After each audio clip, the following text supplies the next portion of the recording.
Okay, with this one, I now have a car with an engine that will start and stall. Basically, engine cranks, starts and stalls. So my first check on this one was to check the fuel pressure. I can see right away the fuel pressure is not holding at 200 kPa. Ideally, it should be at 200 kPa, both with key on, engine off, that is priming, and with the engine running, even with kickdown. So I'm already suspicious about the pump, fuel pump from the word go, but I need to double check that there's nothing else. There are fault codes, but they are in memory, some for map correlation, misfires are reported almost on all cylinders, all 4 cylinders. Yeah.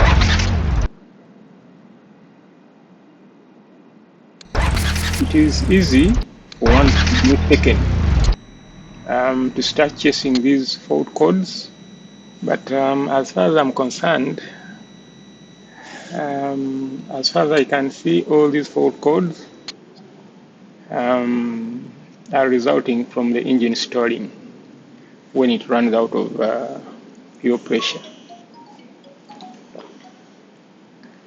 So now I'm kind of already wavering toward the fuel pump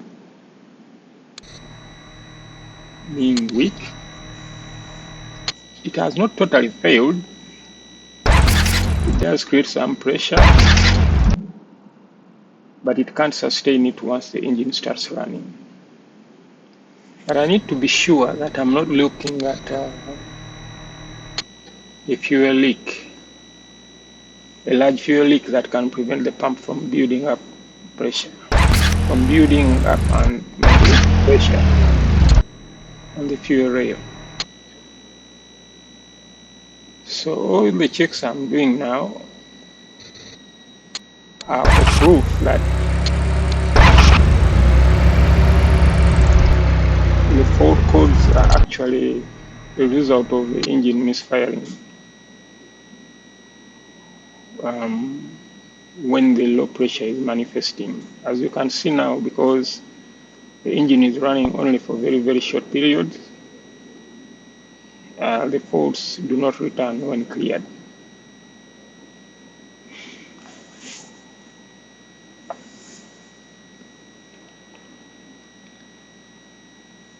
So I stop to ponder for a moment, work out my next step in improving it is nothing but the pump. So I use the diagnostic tool to command the fuel pump relay to see what the pump does. I can see that regardless how many times I try to prime the fuel in the fuel rail, the pressure never goes above about 180. No, it's 150. Never rises above that. And as soon as you run the engine, it falls to less than 100 and the engine stalls.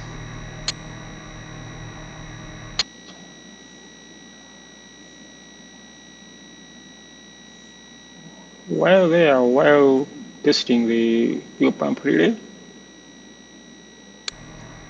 for laughs and giggles, I also decided to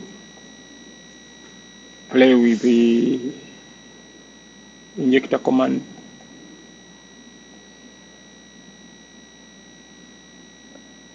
Essentially, I was trying to inject fuel from each injector for 5 milliseconds to see how quickly the fuel pressure in the rail fell.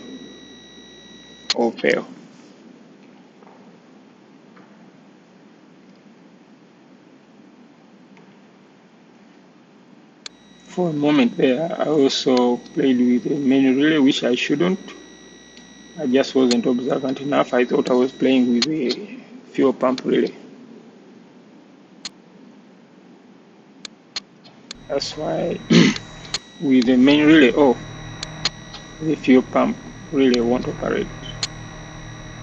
So I quickly realized that and continued on with my testing of the injectors to check how much pressure fell in the fuel rail with every activation of the injector.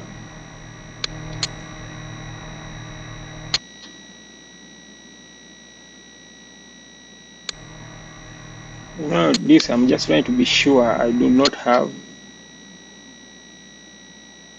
a major leak on the fuel rail.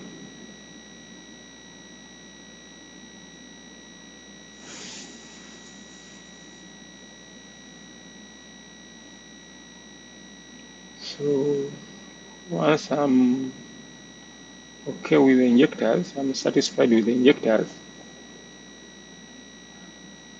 I also thought about the EVAP canister, purge valve, as well as the EGR, because the symptoms that the engine was displaying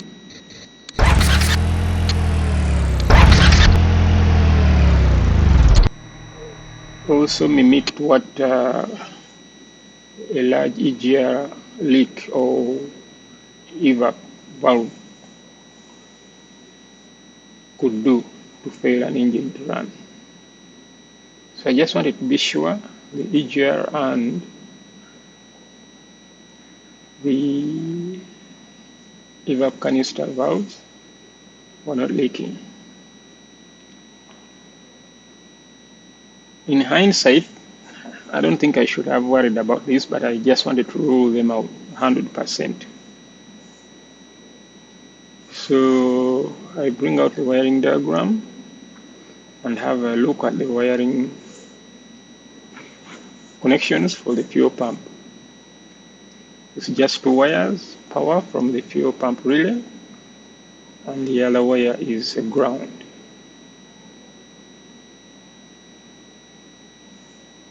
And the fuel pump relay is controlled by the computer. I know that's not faulty because the fuel pump works and does deliver some pressure. So it can be the relay or its wiring.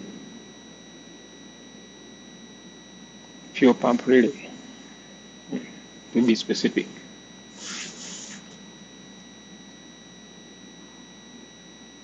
So I also took a closer look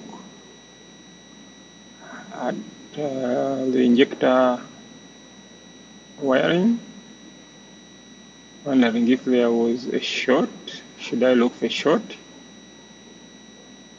But then I ignored that once I realized the fuel pressure fell normally. After the engine stalling, the fuel pressure did not fall so quickly for it to be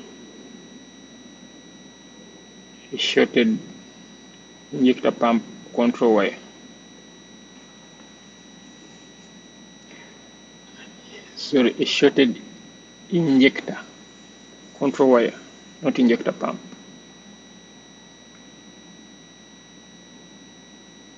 So now, having discounted the injectors, I wanted to tick the evap canister valve of the list.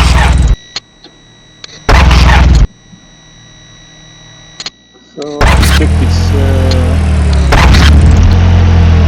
electrical connections and the voltage thereon, which can give me an idea of what the control wire is shorted to ground, which could make it open all the way, and therefore introduce a vacuum leak.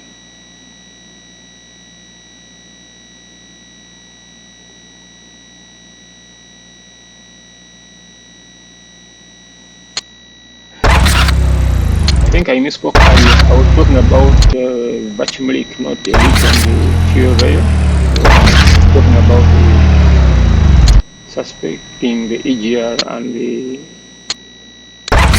evap canister purge valve. So that's what I'm checking now.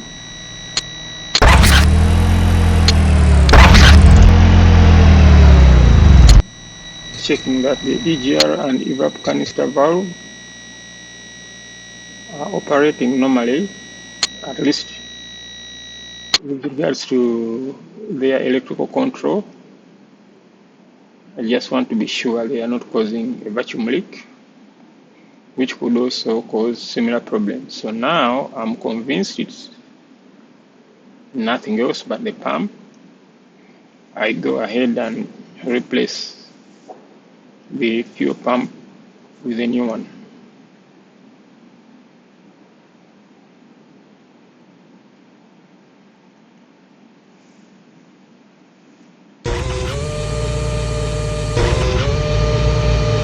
Yeah, and the result for that is immediate. You can see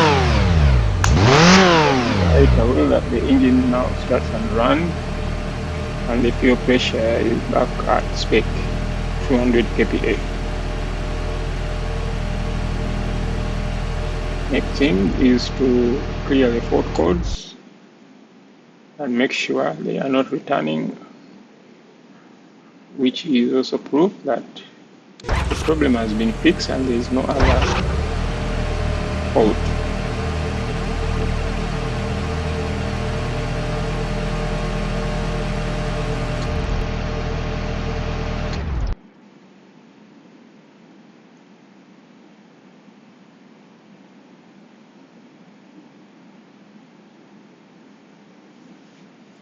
So it is time to write a report for repair. Let's recap. The engine was starting and stalling very soon after starting. So I went through all the steps you saw to be sure that it was just the bad fuel pump.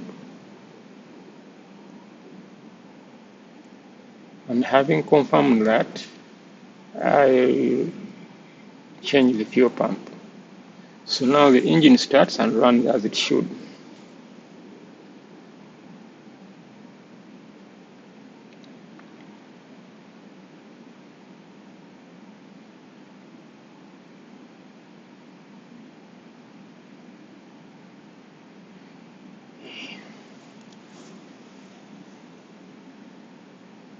I also need to store all the equipment that I've used, not leave it lying around the workshop or the vehicle. Then return the vehicle to the customer with the confirmation that it was fixed.